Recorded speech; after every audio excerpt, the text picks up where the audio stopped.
How to download your Facebook data. Hello everyone, welcome to this channel. I'm here to help you out today. So without any delay, let's get started. So first of all, launch the Facebook application on your device and make sure that you're logged into your account. Tap on the hamburger icon at the top left corner of the screen and simply select on the settings and privacy. Tap on settings and here select on see more in account center. Now scroll down and tap on your information and permissions. Then select on the option of export your information, and as you do that it will land us to a new page where you can see various options over here. So you can simply export your information, preferred on what date, what are the information that you'd want for yourself.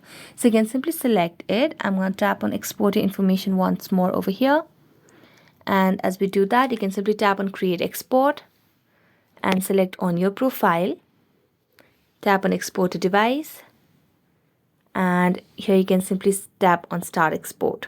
You can select the date range, customize information and so on, and then tap on start export and you'll be able to download your Facebook data as well.